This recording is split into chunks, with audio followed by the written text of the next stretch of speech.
what is essentially an archaic value system, which says those who hold property or wealth matter more than everyone else. It tells us, don't talk about caring about the environment or caring about workers. Those people are prey to the demagogues and the crazies who tell them, blame the immigrants, or they listen to Trump when Trump is manifestly nuts. I'm Kane Jackson, and this is Chasing Financial Equality, a show where we ask what's getting in the way of the equal opportunities that so many people have fought for. We speak to leading thinkers and a few familiar names and address the obstacles of yesterday that are standing in the way of progressive social policy today, all in pursuit of just one big question. What's the point of fixing climate for the future if only a few of us can afford to live there?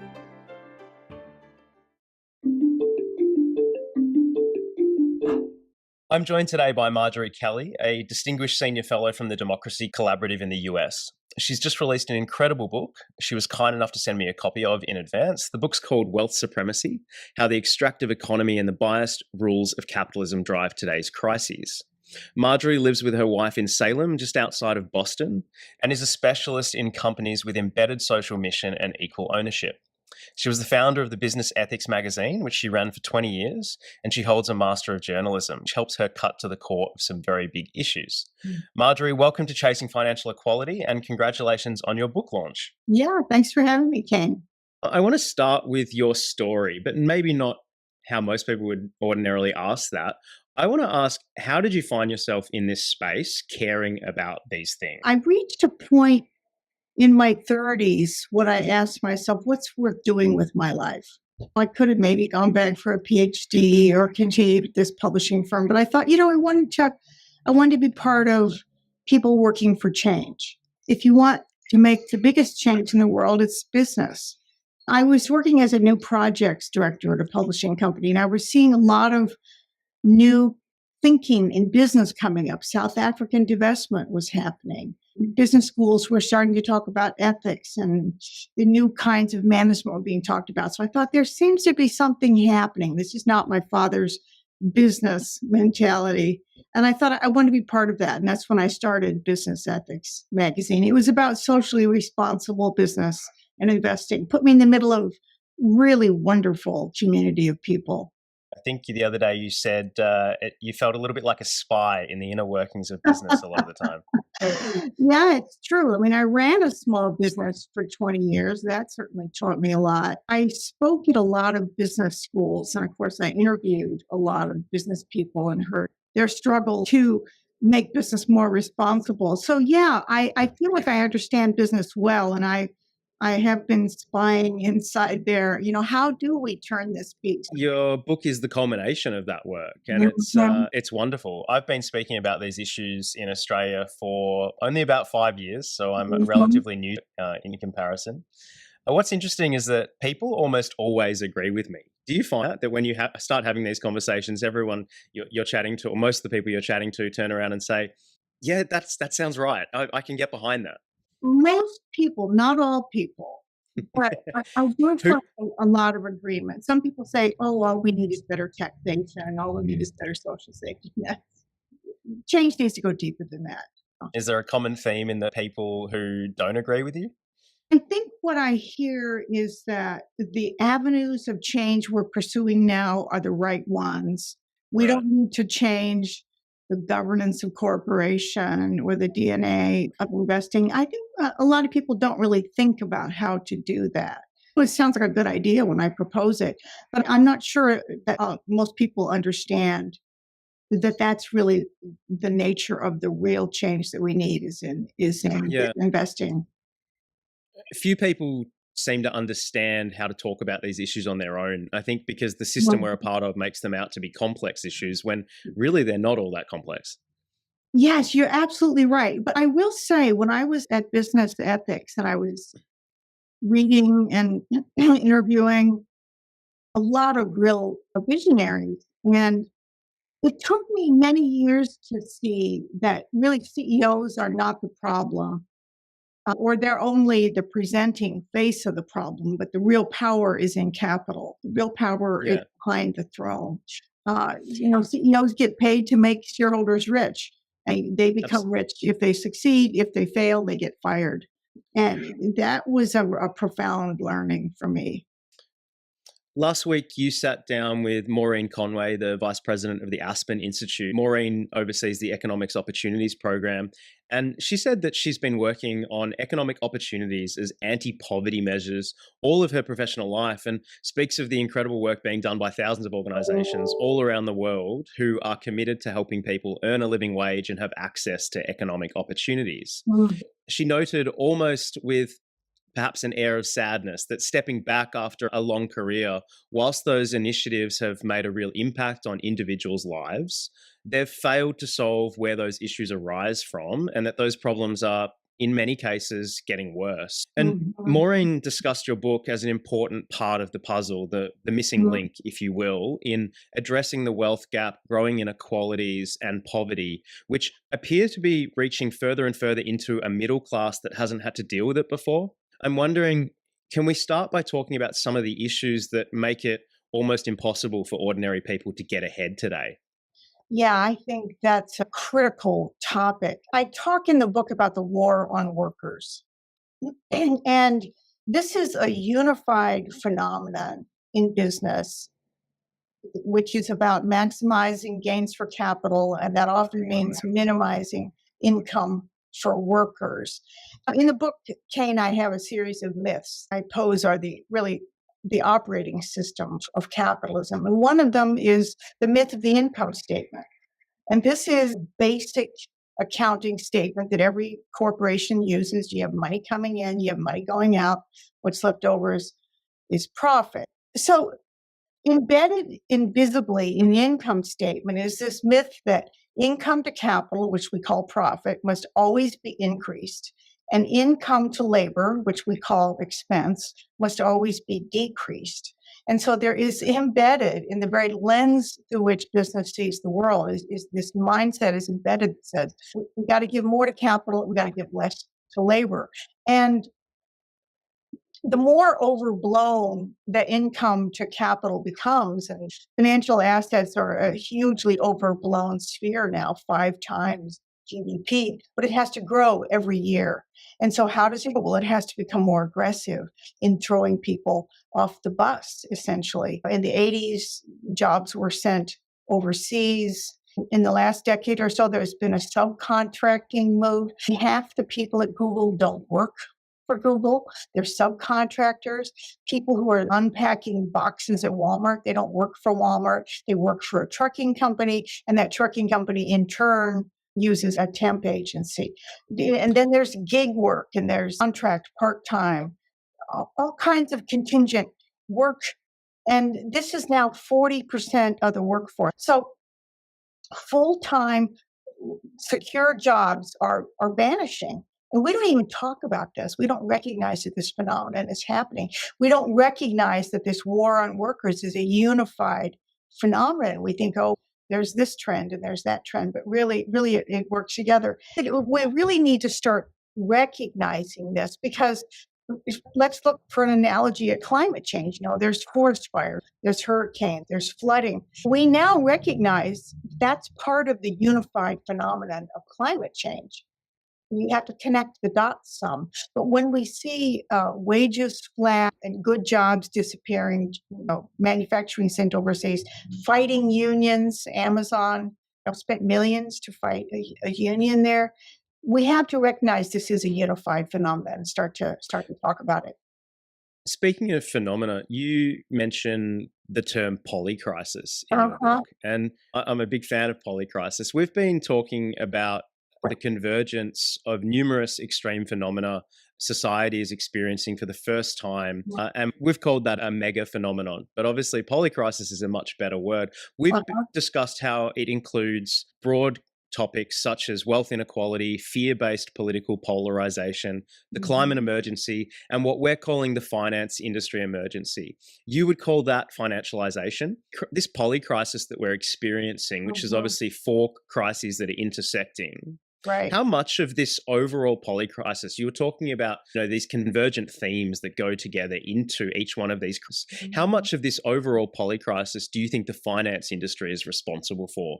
What I would say is the financialized economy is responsible for it. And the economy is really being controlled by finance. I posit that there are two deep underlying causes of the polycrisis. One is climate change or ecological overshoot in general, and the other is financialization or financialized economy. Society long ago democratized government, and democracy is a way to resolve disputes and make decisions without going to war every time you need to replace a leader, as what happened under monarchy.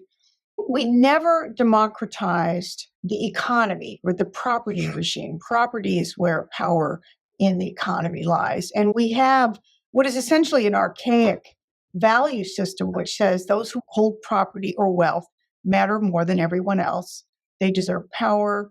They deserve, for example, they're the only ones who have a vote inside corporations. Workers are not considered members of the corporation in some odd kind of way. This algorithm that holds stock for 15 minutes is an insider and gets a vote. A worker who goes there every day for 30 years is an outsider in that corporation. In your book, you write that morality in an economy is something we're taught is unneeded, irrelevant, and possibly embarrassing. That's a bit of a problem when you consider that when we have a look at our financialized economy, which is really gatekept by the finance industry, one of the unique characteristics of the finance industry, which few people stand back and take stock of, is that it's not just an industry. It's also a system, and it is the world's largest system. So we've got this industry that overlays this system, and you talk about how morality in that economic system is something we're taught is possibly embarrassing. How much of an issue do you think that really is in terms of the fact that it's not democratized? I think it's a huge issue because it silences us. It tells us, don't talk about caring about the environment or caring about workers. That's embarrassing. We don't talk about those things. We talk about hard things like numbers. And what this means is that really there's one value that capitalism cares about, and that's financial wealth. Everything is geared toward that. And in fact, the only time you will find this system use the word sacred is when it comes to financial wealth or when it comes to fiduciary duty, which is the protection of financial wealth. On fiduciary duty, you say that the fact that we've got this financialized economy that is not democratic, we have no say in it. Right. And when we do try and have a say in it, one of the defense lines that the CEOs or the companies come out with when it comes to accusations of damage being caused by their operations, whether that be climate, whether that be socio-cultural, one of the defenses is, well, we have a fiduciary duty or responsibility to our shareholders to maximize profit. Now, you talk a lot about that in your book, and fiduciary duty is something I battle all day, every day, and it's why the bedrock of our company is very different to most. But fiduciary duty, to those that don't know, is it is ultimate responsibility of your shareholders to maximize to grow profits and return investment to them, essentially. So one of the things you talk about in relation to fiduciary duty is materiality. What is material to them? Yeah, that's one of my favorite chapters. Materiality is a concept of corporate and financial accounting. And what it says is you must report on anything that's material. Now, material to an ordinary person means corporeal. It means physical. You kick a rock, it's material, it's physical, it's going to hurt your toe. In this crazy backward world of accounting, materiality means what affects shareholders, what affects capital. If you don't report a lawsuit that might threaten shareholder value, that's material. You're in trouble if you fail to report that to your shareholders. If what you're doing is going to damage the planet, if it's going to wreck employee lives, that's not material. This is really interesting. So if we have a look at materiality and we say the lens through which we look at materiality is really narrow, it affects basically financial return to shareholders. Does this have a financial impact on a shareholder's decisions when investing or their returns? If we have a look at where the world is in 2023, we're in this polycrisis, we're experiencing a climate emergency, we're experiencing fear-based political extremes. If we were to take a more broad view of materiality and expand out its scope, it's fair to say that there would be a lot of companies, don't you think, that whilst they might be maximizing their returns to their shareholders, they're essentially harming the world that their shareholders live in. Now, that might be material to some, depending on your perspective. What do you think about that? I think the most dramatic example of this, Kane, is oil companies. So Exxon, we live in a world that says Exxon's first and essential only duty is to maximize returns to shareholders, the wealthy. If it destroys the planet in the process, hey, that's no problem. That's the essence of the insanity that this has led us to. Absolutely. And given that the fiduciary duty is to the owners of those companies, there are some figures that say that 90% of the world's shares are held by the world's richest 5% of people. So we've got the largest companies in the world who have a fiduciary duty essentially to 5% of the population. And they don't have this broader view of what's material to those people in the context of the climate emergency, which they are obviously contributing to quite significantly. And that's a massive problem. I think that ties into this overall view that we forget that economics, which is the underpinnings of business, economics is a social science. I think people forget that our economy should support society, not extract from it to benefit a few people. But we've got this financialized economy that we all don't get a say in because we only 5% really own it. And it has a duty to those 5%, and the industry doesn't think it's material that it's just destroying the planet. And so we don't really have a lot of say, do we? What we're up against is a system that's not designed to be changed. It's pre-democratic. We're accustomed to democracy, which has all kinds of levers that we can move, elections and courts and things like that. But before democracy, you had aristocracy and monarchy, and those were designed to be eternal. And certain people had power and no one else did. That's what we have in our economy. It's that same mindset. If we have a look at the growth of the finance industry, it's grown 300% since 1978. And in 1978, the finance industry accounted for 8.3% of global GDP. In 2023, it accounts for 25%. The UK's top financial regulator in 2010 was a chap by the name of Lord Adair Turner. And he said there is no proof that the growth of the industry has grown the broader economy, but there is plenty of evidence to suggest that it extracts rent from it. Oh, that's wonderful. That's great that we're hearing that. Yeah, that's exactly what's happening. I think there was a time when I think you would get a loan to start a business or buy a house, that, that's okay. But when you get to the point where the financial industry, where financial assets are 5 times GDP, that's something else. That's an extractive economy. It's become damaging. You speak about in your book that there's been an increase in, I'll call it 20 years, of companies who have head of ethics, investment in ESG, all these sorts of things. The themes around projecting outwardly to the public and your shareholders that you are acting ethically and that is your focus. That's been improving and changing quite significantly over time. Why aren't we seeing a positive impact from all of this focus on ethics? That's a really key question. And the reason is that this work fails to touch the essence of the system. It basically says we can achieve maximum profits and have ecological benefits. Well, maybe not. Certainly Exxon can't. And so we have failed to say, look, we don't just want these verbal commitments from companies that we're gonna be socially responsible. We want people on boards. We want workers to own the company. We want a legal obligation to serve a broader group of stakeholders, to serve the public good. We need to change fiduciary duties, change corporate governance, change who owns corporations. That's very different than just the kind of very soft verbal commitments that we're really seeing out there. You talk a lot about employees and workers owning the companies that they work for.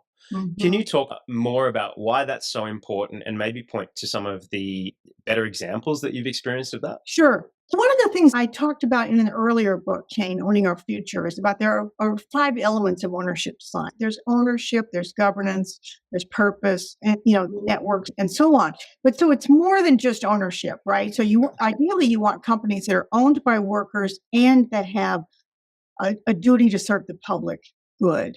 And one of the best I love to point to is called Recology. This is in the Bay Area in the U.S., San Francisco. It's over $1 billion in revenue. It's 100% owned by workers. Its stated purpose is a world without waste. This is a waste hauling and recycling company, and it's considered a very good neighbor in that community. I love that. The garbage truck drivers make $100,000 a year because if you're not extracting a lot for shareholders, there's more to go around for workers. You talk about how property is a weapon. Now, if we consider owning property, and we know that the poorest in society never own real estate, people who recently immigrated to countries own less property than those who've been here a long time. And we certainly know that those who have accumulated property sooner rather than later have more of it later. If we have a look at employee ownership of, let's say, the companies they're working for, do you think that, I guess, speaks into giving people ownership of property? Does that roll into the same thing? Well, property originally meant land and housing, but then it broadened. You can have property in stocks or bonds. That's also considered your property. Property has broadened to become this very large phenomenon of what you own in an economy. And yes, I think workers owning a piece of where they work is an important part of the evolution that we need. Employee-owned companies in the U.S., workers will retire with over $100,000 in wealth in that company. We also need communities controlling water, communities controlling forests. So worker ownership is one of the models, and there are others. Some things should be locked up in trust. No one should own them or be able to extract from them. There is a model called the community land trust, where the community owns the land, which never trades or sells, and then people own their homes on top of it. So it removes homes and land from the speculative market. So there are a variety of broad-based ownership models. And the reason that ownership as a topic is so important is obviously because our economy says that ownership, capital ownership, is where you get a vote. So ownership is power. It's also security. And those are the two things that most of us don't have and that we need. And if we're going to democratize our economy, we need to be secure. We need to have some assets. We need to have control over our own lives. And democratizing property is a key part of that. So anything really that any company, organization, or government can do to give people more ownership of the capital, be it grassroots up, to have a say in things, the better. Yes, absolutely. Absolutely. And we also need to turn and challenge the kind of devouring, extractive impulse of finance. I use the example of our CEO, Stephanie McHenry at the Democracy Collaborative. She was the president of Shore Bank Cleveland and made good loans in disadvantaged neighborhoods. Leading up to 2008, predatory capital moved in and replaced those with predatory mortgages and basically just took the equity from people's homes, primarily people of color, and almost wrecked the global economy. So yes, we need to build the positive. Yes, we need worker ownership and beneficial banks and so on. But we also need to stop the devouring impulse of capital, which is just gobbling up what we build. If we look at the two crises that are very poignant for us, the climate crisis and this financialization crisis, and do you think it's fair to call it a crisis? Oh, absolutely. I think it's an emergency. We have a saying, what's the point of fixing climate for the future if only a few people can afford to live there? And I think if we have a look at who the climate emergency impacts and who the finance or financialization emergency impacts, it's pretty much the same people. One of the things that I find quite interesting about the solutions we're pursuing to climate change and the solutions we're pursuing to financialization, they're very different. We're seeing a lot of activity towards solving the climate crisis at the moment. There's discussions in Australia at the moment around whether or not we'll be at net zero by 2030. Now, whether or not we will, there is this concerted effort. We've finally come together as a society to understand and accept that if we don't fix this climate emergency, we're all in a bit of trouble. Do you think we're going to fix the finance emergency? It's all the same emergency, Kane. We have to recognize that. We have an economy that doesn't allow us to make the proper decisions. It's on autopilot. It's on autopilot delivering higher gains to capital, which is the few. The climate emergency, I think, is a result of an economy that wants to grow forever. And mostly that growth impetus comes from capital. If you're share prices don't go, they collapse. The growth imperative is built into capital. And of course, the power is held by capital. There's a saying that most of us can imagine the end of the world more easily than we can imagine the end of capitalism. We are colonized by capitalism, by the mind of capital. We believe that it's the only system possible, that even imagining or dreaming of something else is futile. Why even bother? And that we need to overcome that before we can make the change that we need. When you talk about capitalism, obviously the initial thought as an opposite is socialism. Where do you fit on that spectrum in terms of people who say, well, oh, you're just a socialist? Well, first of all, I reject the notion that our choices are binary, that it's either capitalism or socialism. Those are choices from 100, 200 years ago. We need something that's suited to the 21st century, and I call it a democratic economy. That's what we call it at Democracy Collaborative. So let's just set aside those terms for a moment and say, what is it that we need? You can still have corporations, you can still have capital markets.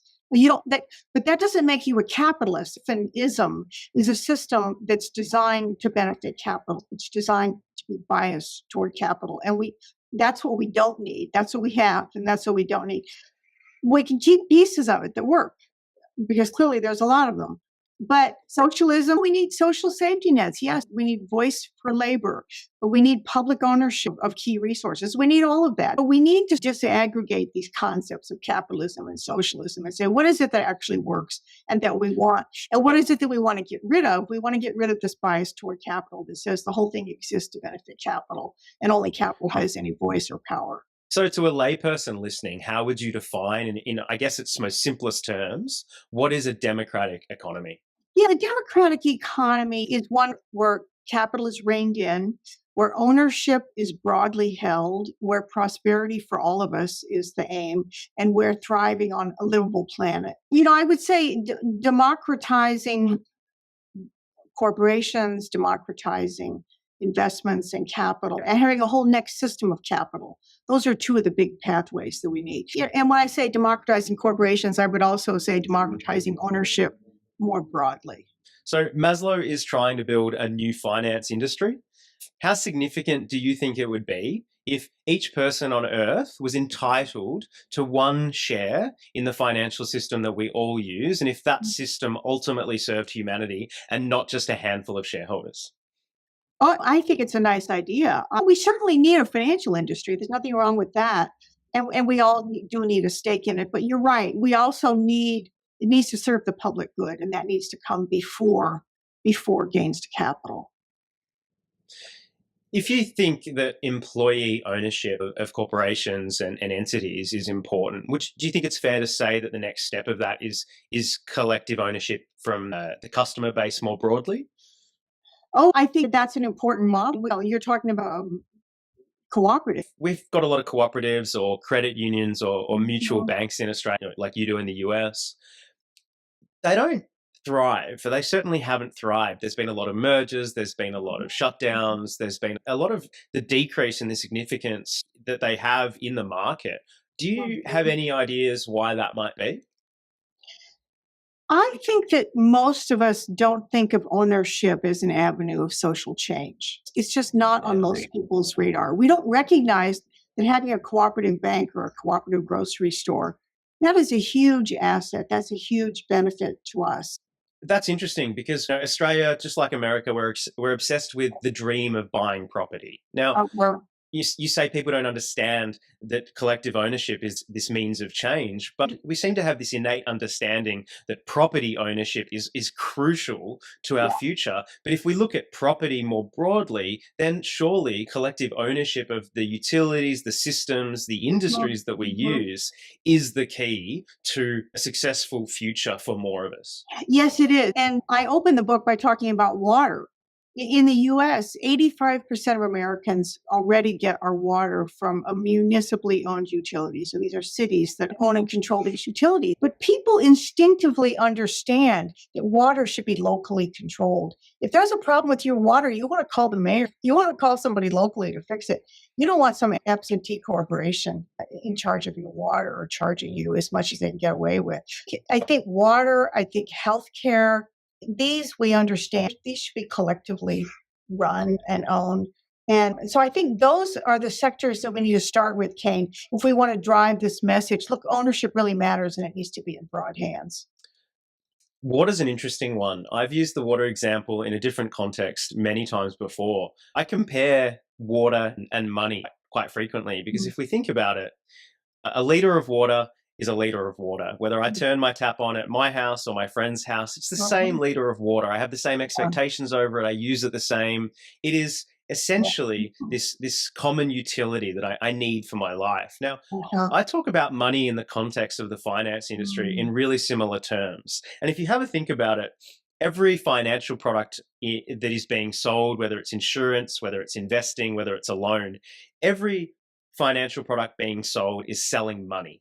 Every water utility is selling water. Now, you have this similar expectation. You certainly measure the quality or the quantity in the exact same terms. Now, we have this general understanding that it is not efficient or advantageous in any way, shape, or form for us to run more than one set of pipes to people's homes to deliver them water.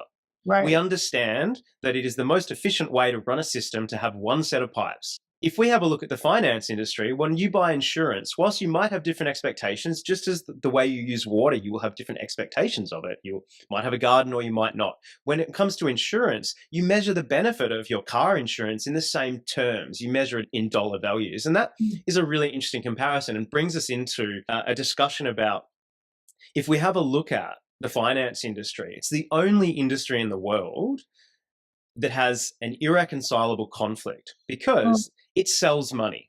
Now, it has a fiduciary duty to its shareholders to return capital in the form of money. So it's selling money and its shareholders want money. It's the only industry in the world that sells the very same thing that its shareholders want. And so it has to take from one side of that equation to give to the other. And I've made the comparison before. If there's a 7-Eleven and there's a nice cafe and they're sitting next to each other on a street, and the 7-Eleven sells coffee for $1 and the cafe sells it for $5, you know the difference. Now, if the cafe wants to make more money, they can improve the quality of their coffee, they can improve the service. If 7-Eleven wants to sell more, they can drop the price. But the metric for them to increase the money they get is the coffee. And there's a whole bunch of different things that they can do to increase their profit or reduce their expenses. Right? If their customers are measuring the benefit in the coffee and their shareholders, let's say their shareholders all of a sudden started measuring the benefit of investing in those companies in coffee, then all of a sudden we have a problem. I think what I would say is that there are many technical questions when you're talking about an economy. There's a lot of things people don't understand, whether it's impact investing or employee ownership. So that technical knowledge, in a sense, is necessary. But I think we're not going to get to where we need to go just by tinkering with the technique of things. We need a unified movement. We need to understand that an economy is for all of us. It's not just for the wealthy few. And we need to see ourselves as a unified movement. You know, people of color and immigrants and workers who are being basically driven out of the economy, communities who need to control their own water. There are so many of us who have this common interest, and we need to find ways to articulate this, Kane, and to come together and to recognize that we do have the power to build the economy that we want and that we need. And recognizing that the economy we have designed for the few is not legitimate. I think that's a start. A friend of mine says, there's so much talk. We need more action. With hindsight as a benefit, looking at climate and, from that moving through the discussion and talk phase to the action phase, where do you think we are on the journey of turning this discussion around financialization and this democratic economy opportunity that we need to pursue versus the action we might start to see on a large scale? I think that's a great question because we are pre-awareness. I'd say that's where we are. And you're absolutely right. Until we grasp the reality of climate change, how big it is, how terrifying it is, until we understood that with all of the talk and the little charts that Al Gore put up, none of us had the sense of emergency that has galvanized action. And we're not yet to that point with the problem of wealth supremacy or the financialized economy. We don't recognize that that's the problem. I agree. I agree Yeah. 100%. We're definitely pre-awareness. One of the things that I also think is that at the moment we have a number of activist groups Mhm. that have their specific focuses. Now, in Mhm. Australia, just like in the US at the moment, inflation is this huge issue. Now, we've got Mhm. growing conversation around renters in Australia. It's one of the Mhm. first times, certainly in my lifetime, where I've experienced this social narrative Mhm. around renters' rights. I Mhm. have never heard that in my 34-ish years. Mhm. Never have I heard the volume about, hey, we're renters. I can't afford to live in a one-bedroom flat, even though I earn a full-time wage. That's not fair. That's not okay. So we've got this Right. inflation-based conversation that focuses on people that are not super wealthy. And as you know, inflation affects people who don't hold property much more Right. than the people who hold property. And that's, as you said, property can be a weapon, and it is. And if we have a look at these conversations, we've got the rental crowd, we've got the people that are talking about inflationary pressures from the cost of living, the Mhm. cost of Mhm. groceries, the cost of fuel, all these sorts of things. Then we've got people, there are other groups all around the world speaking about how capitalism is nearing its later stages and these are all Mhm. problems. And we've got people talking about climate. We've got Mhm. people like yourself talking about a democratic economy. And you say we're pre awareness. One of the things I think we're pre awareness to is how all of these things are linked. Right. I think that's right. I think that's right. We understand with the climate emergency that it's not just one thing. It's not just coal power plants emitting CO2. It's other things as well. Everything is linked. It's the way we produce single-use plastics and then discard them into our oceans. It's Mhm. everything. And we understand that all of these causes, whilst there are a whole bunch of people all around the world who are focused on their niche aspect of those things, they understand that it is all part of this larger climate emergency. And we are pre-awareness to that in the financial space. Yes, we're in an economic emergency, and we don't recognize that extraction by finance is really the root cause.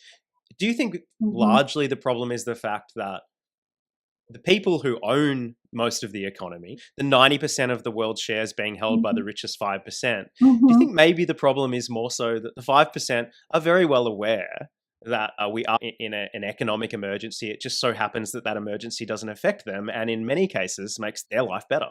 I think it's also the 10%. It's not just the 5%, it's the 10%, which are not wealthy people, but have a little bit of retirement savings. It's that the upper 10% are the ones who run the world, basically the Mhm. lawyers, the teachers, the professors, the nonprofit executives.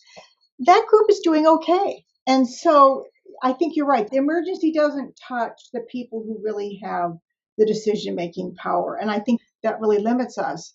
We have to have compassion for the 90% who are not doing so well. I think that's the core difference is that the climate emergency affects everyone and it doesn't matter how rich you True. are. If the water rises and it touches your house, you're going to get wet. Doesn't matter how much cash you've got. And Right. that's the difference is the Mhm. finance or the Mhm. economic emergency that we're facing. It doesn't affect the people at the top and they're the people that control everything. They have Yeah. capital. Property ownership is Mhm. essentially voting rights in Right. the world that we live in. And the people who have the voting rights aren't affected by the emergency that's affecting everyone else. That's What well said, Kane. That's very well said.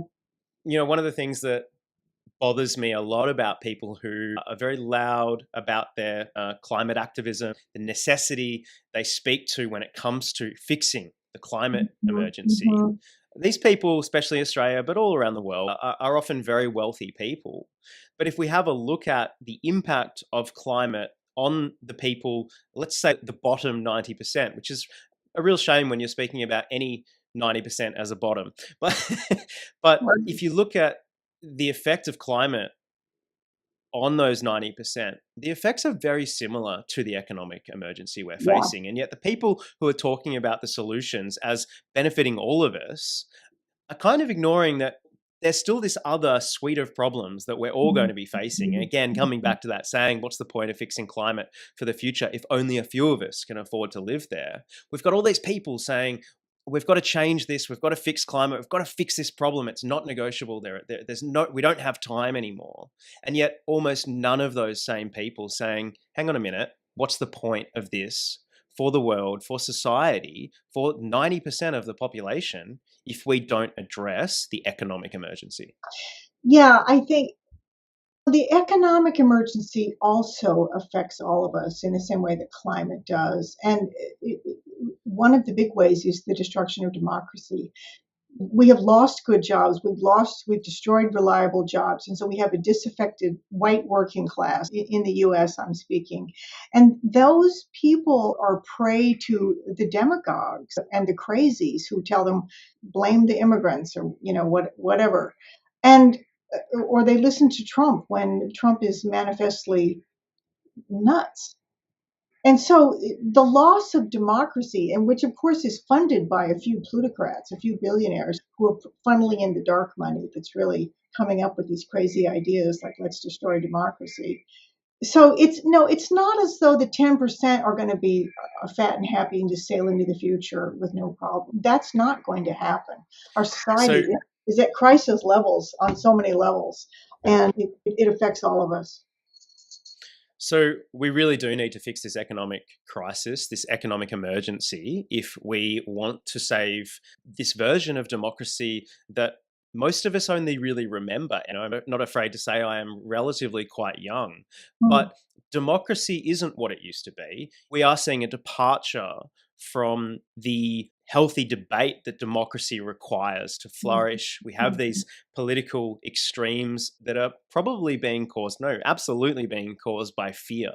And we have this fear as a result of uncertainty, inflation. My generation was the first generation in history that when polled said they were less hopeful about the future than the present.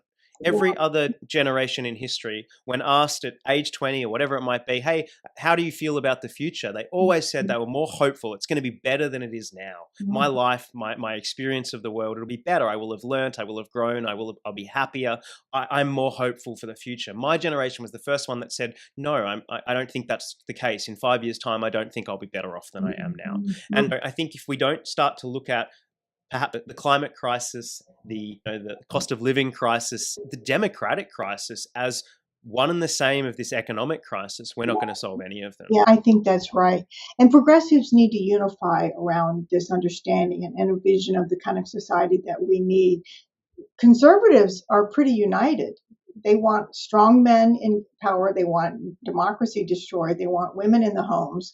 They want people of color to be kept down, and they want the wealthy to have all the wealth. The conservative agenda we know pretty well.